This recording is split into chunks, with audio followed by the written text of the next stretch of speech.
Hello, everyone. Coming to you with another video on manifestation. Um, One of my first videos about manifestation was about the mirror work. So, if you haven't got a chance, please go and search my videos and look at how I manifested over $700 using mirror work. That was this year. However, last year, I said in like one of my last videos that last year I was like at the height of my financial life, or more than I ever been. And it's not that I want, magically won $1 million, or I wasn't just extremely rich, but it was in knowledge. Like, I learned how to obtain money from the source versus focusing on the resource, and it changed my life tremendously. So I want to share with you how I personally manifested over $1,000, and this was done through a phenomenal, amazing man, and most of you probably already know about him. His name is Reverend Ike. And so you can find Reverend Ike's videos all on YouTube. You can search here. Just type in Reverend Ike. He's all over now. I'm telling you, when you find him, it will change your life, especially if you grew up in a predominantly Christian, religious environment. He does come from the scripture. A lot of people, he was one of the first guys to introduce the prosperity gospel. However, to me, he's different. He's not like some of these prosperity gospel preachers, but like that's another subject. I'm not even going to get into that. So let's talk about this. So last year, when I decided I wanted to move,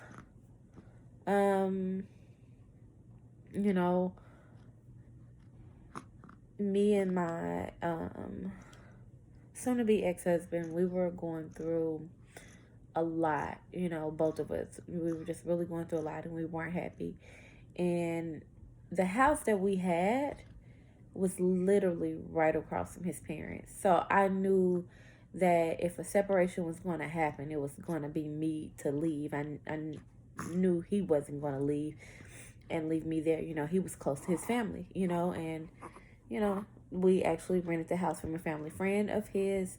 So it was only right that if there was a separation that was going to happen, it was going to be me. However, around this time, I really wasn't working that much. I was freelancing a little bit, but I just wasn't working a lot. So I didn't know how I was going to get the money to leave. I just didn't. I was, I started praying about it. I would think about it. It was just always on my mind. Like, okay, Shona, I made up in my mind I was going to leave. I just didn't know how. So around that time, I started watching, which I was already watching, but I guess I started paying very, very close attention to Reverend Ike's videos, and I would watch him all the time. And he does these things called prayer visualization techniques. So it's his way of praying. And so basically, I want you to go and find him and type in Reverend Ike and manifesting, type in Reverend Ike and money and things like that, or prayer visualization technique or whatever. Basically, it's praying. However, he doesn't believe in praying as far as begging, getting on your knees, head down, getting to almost your lowest point and praying. He actually believes in sitting up, holding your head up, positioning yourself towards the source, and visualizing yourself in the thing that you need. So he believes that you have to believe what you're asking for before you get it.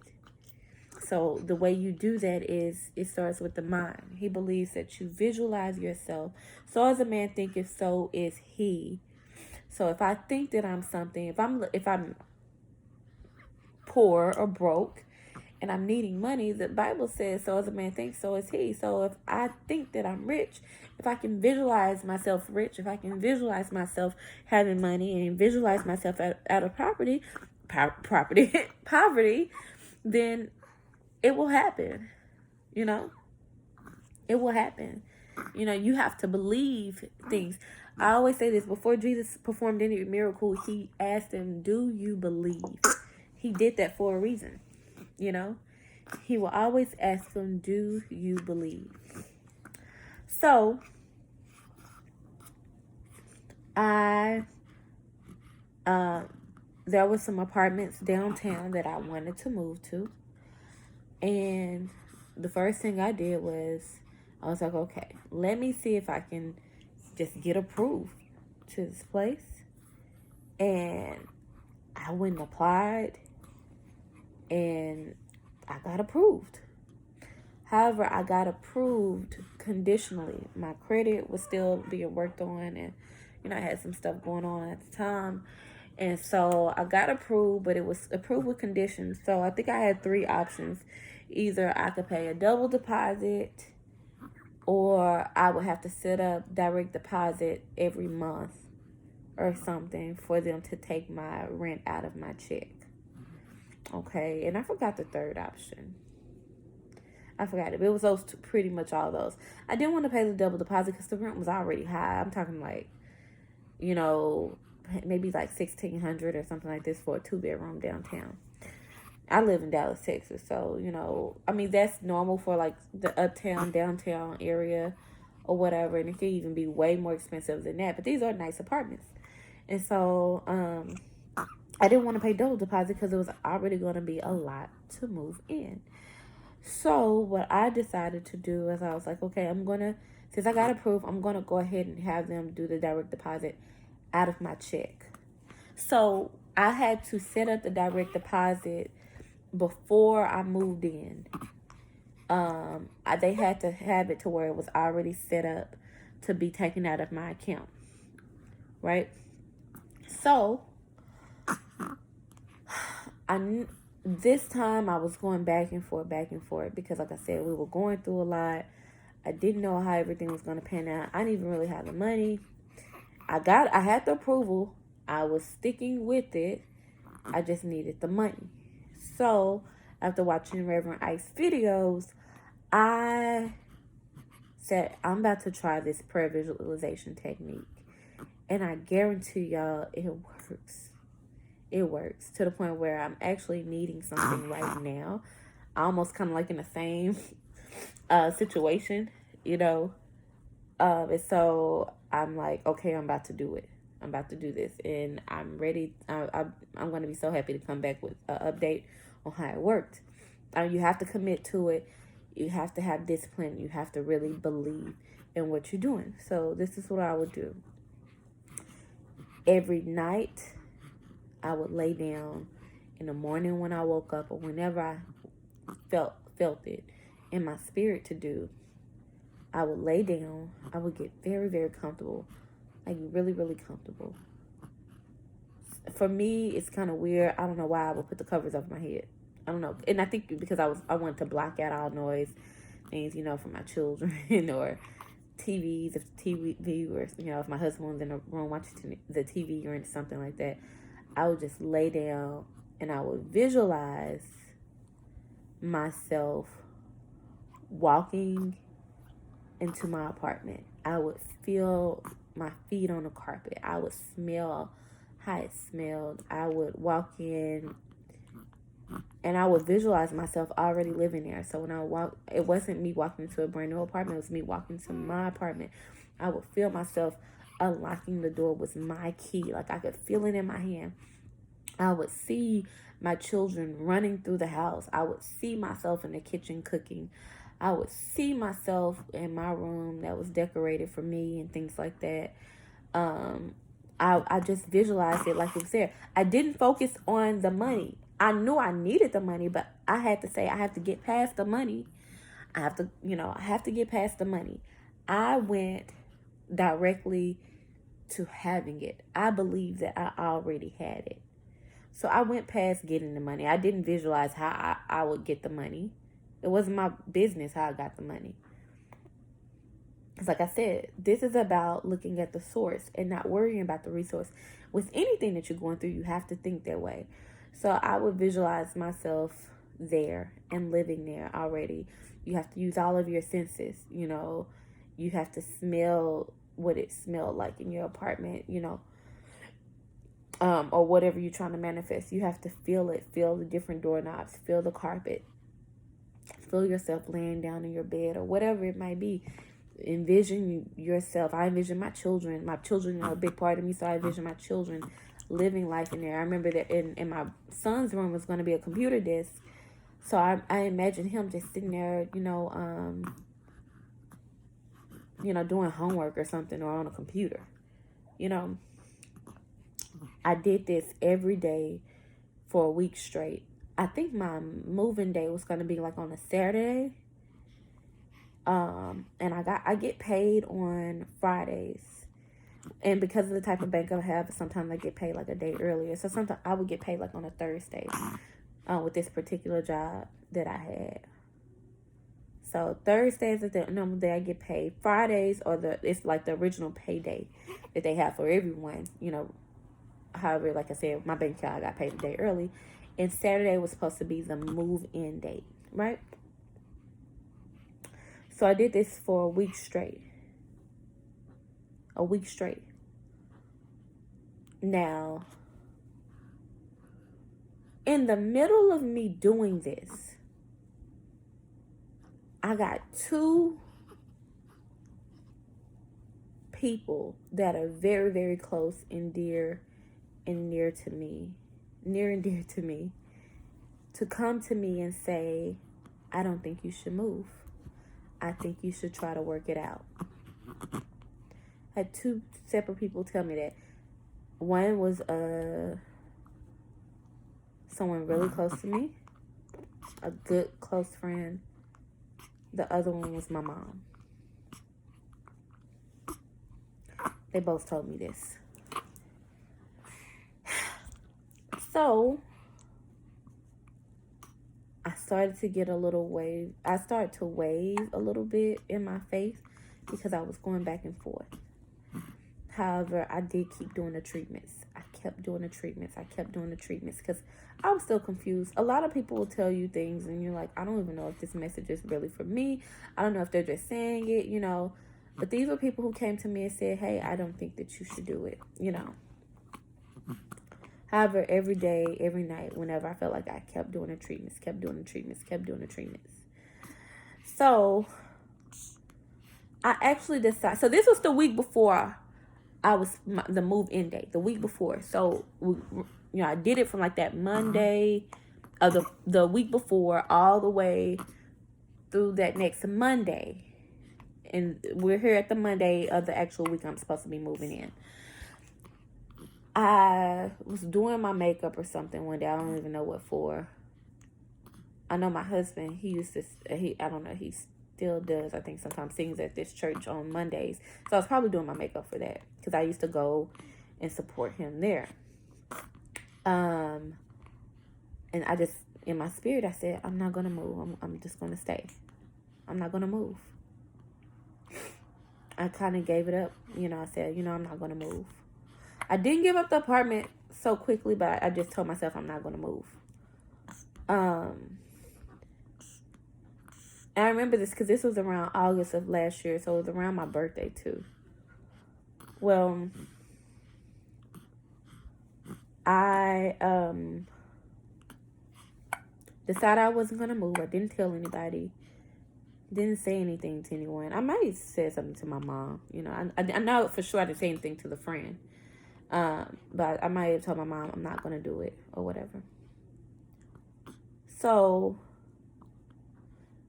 although I knew I wasn't going to move, for some reason I was still envisioning myself in this apartment. I don't know, it's because I was making it a habit of doing it so much. I would lay down and I would still feel myself doing it. However, I said I wasn't going to do it, but I was still going back and forth. Fast forward to Thursday. Thursday was a normal day. I lay down Thursday night, knowing that, okay, well, my direct deposit is going to come any moment now. So, whatever.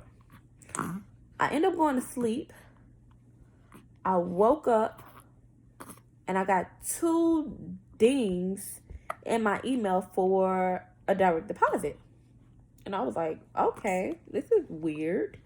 Now, mind you, this job that I was with, I was consistently working and billing them for 20 hours, I believe, a week. And so I would get the same amount every time. Like, I knew exactly how much I got. I got the same amount every time. Because it was like only 20 hours. If anything, it would be less. I know for sure we couldn't go over 20. But I was billing them for that amount. I woke up and I had a check in my account. The 2 dings, which was really weird. The first direct deposit that was put into my account was for over $1,000, which was more than what I normally got.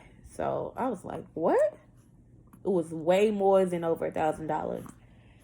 It was maybe like, I'm gonna say $1,100-1,200. I'm gonna say that much. The second one was like for a couple of $100s. I'm gonna say about $300 to be safe, because I don't remember how much. It wasn't a large check, but it was like $300 something. And I'm like, what the heck? Like, this is completely off. Like, neither one of these are the amounts that I billed for. Why did they send me 2 separate checks? I didn't know what the heck was going on, But in my head, instantly came to me, and I said, did I manifest this? Like, I literally, at that moment, I said it. I mean, I didn't even say, because I looked at it and I knew it was wrong, but all I could think was, oh my gosh, why did I get this money? This is like a couple of days before I'm supposed to be moving. So I went to sleep, and it was on my mind. I was like, I don't know. I said, I bet you when I wake up in the morning, it's going to be gone or whatever. I said, maybe they made an accident or whatever. So I woke up the next morning, it was still there. But around, my boss was in Chicago, and I'm no longer with this company. They dropped our department earlier this year, but I was with them for like 2 years. So my boss, who I had a really good relationship with, she called me and said, hey, we have a problem. They accidentally deposited 2 checks into your account that did not belong to you. They actually belonged to somebody else. One of the girls, I guess, had a name like mine, which is weird. So, and I forgot to say this. They had just hired a new HR lady. Let me tell you something. Things are always working out for your good. Things are always working out, not just for your good, but everything happens for a reason. This lady had just got on, and I think the week, every time I tell y'all a story, I forget like some of the major parts. So a couple of weeks, the paycheck before this, my check, she didn't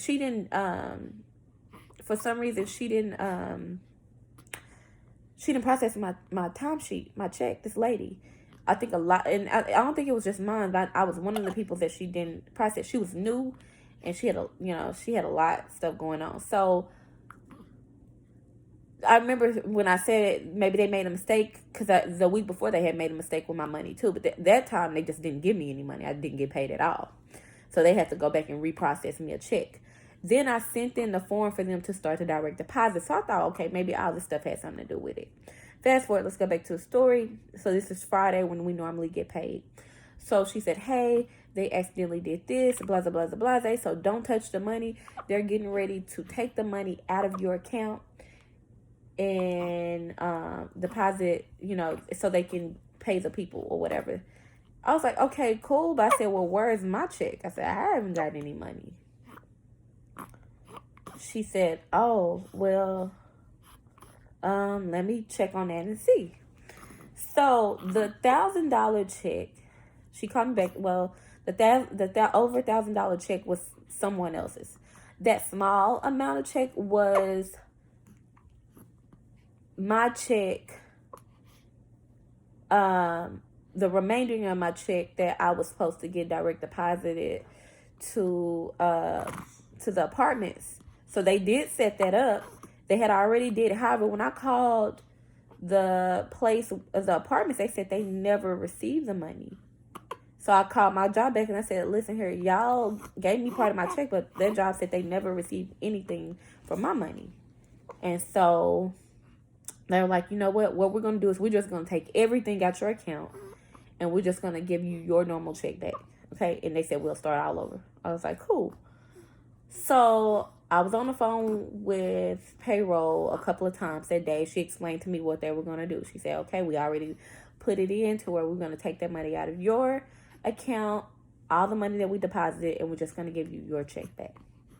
She said, all of this should be done about 5 o'clock this day. I was like, okay, cool. So I'm just going on about my day. And then before I knew it, it was nearing 5 o'clock. I got a ding. So I got my check deposited into my account, my full check. However, they still hadn't taken the other money. Okay. So I'm like, okay, maybe it's going to happen. That Saturday came, I had already said in my head, I'm not going to move, you know. So I did call the apartments and let them know, hey, I'm deciding not to move right now. So, and they asked me, were you sure? And this is, I said, yeah, I'm not going to do it. I'm not going to move.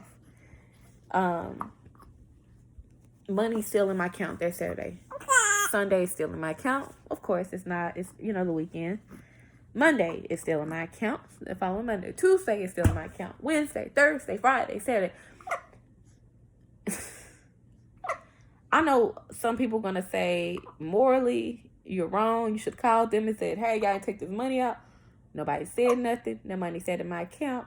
All I know is a couple of weeks later, that money was gone and spent. It was.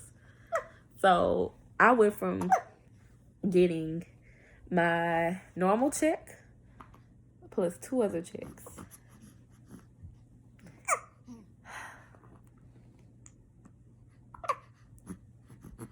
All I'm going to say is, do not sleep on Reverend Ike. Do not be afraid of Reverend Ike, especially if you grew up in a religious environment. Do not be afraid. My downfall of last year was that I got so much so soon, and I got so much that I didn't know how to maintain it. And I went through a constant flow of just receiving. I didn't look towards the future. So I was spending like crazy. Like I was balling last year. Like I was getting whatever I wanted. I got designer stuff. I was getting, like, I'm a big makeup fanatic fan. I was, whatever makeup came out, I was getting it. Whatever I wanted, clothes and stuff, I was getting it. Everything started to slow down towards the very end of last year, especially when I ultimately did leave. So this was in August. I didn't leave my marriage around that time. I did end up leaving later on towards the holidays. And that's when things started to really slow down. And had I saw the future, a lot of what I got from money, like my credit, things like that, I wouldn't have spent a lot of money. I would have saved it for this year. And it's so funny. We always get mad at God and think that he didn't prepare us for something, but he always prepares us. It's just that we don't take care of what we get, or we take it for granted. So I was getting all that money, and I should have been asking God. That's why it's so important to consult with God about everything, because I didn't consult with him. Okay, you're giving me all this. What do I need to do with it? And I'm sure if I would have took time and stopped and prayed and really meditated, something would have told me, you need to save for a rainy day. I'm giving you these resources and you need to put it up, because he saw the type of year I was going to have this year. But that's a whole nother story that I'll do, because for the last couple of years, I did go through a very weird, I won't say weird, but very interesting spiritual journey. So honestly, around that time, I wasn't as in tune with God as I wanted to be. I'll say that. I kind of was angry with God because of stuff that was going on in my life, and I felt like he was allowing people and he was allowing people in my situation and things in my marriage to happen, and I felt like he wasn't hearing me. So I turned my back on him. I did. But I'll talk about that on another story, that spiritual journey and how I end up getting back to him. However, like I said, please check out Reverend Ike. Try his techniques. It is nothing demonic. It is nothing. It's nothing like that. It's nothing witchy or anything like that. And he actually explains a lot of stuff. And really, it all aligns biblically with how to manifest and receive. You have to believe it. All it is believing. It's visualizing. It's seeing yourself. The Bible says all of it. So, So I was able to manifest just in that one little period. A lot of money. More money than I expected. And like I said, because I didn't focus on the resource and I just focused on the source, that it came with ease. I didn't have to do anything. All of what you hear me talking about is me laying down and resting and visualizing. It's like when you go window shopping. You go, and even though physically you cannot afford these things, you go and you visualize and you see yourself and you just start to imagine. And I don't know if you've been somebody, and I've done that before. Like, I've looked at stuff and like, oh my gosh, I want this. When I wanted my when I wanted these pair of designer shoes, my YSL opium shoes, I would look at them all the time. I would go into the stores. I've tried them on several times. I would visualize outfits and things. And last year I was able to buy them. And so the thing is, if you believe something long enough, if you see yourself in it long enough, if you manifest that, it's going to eventually come to pass. It has to, because it's a universal, biblical, spiritual law. It's a law. So, hope you like the story. Hope it helped you. I want to encourage you, if you have not, again, I keep saying this, but please go check out Reverend Ike and some of his videos. It will bless you. As a matter of fact, I need to re-up on him because I haven't watched him in a while. So people like Reverend Ike, some good people to listen to. Reverend Ike, I love. What is her name? Gosh. Abraham Hicks. Abraham Hicks. I love Dolores Cannon. I love, who else? It's so many people. But try those people. Like, when it came to spiritually awakening, learning how to manifest things, those are people that I all listen to. Those are all people that I listen to.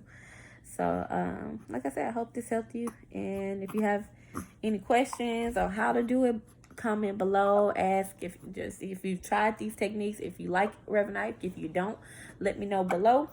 Please like and subscribe, and I will have more videos for you. All right, bye-bye.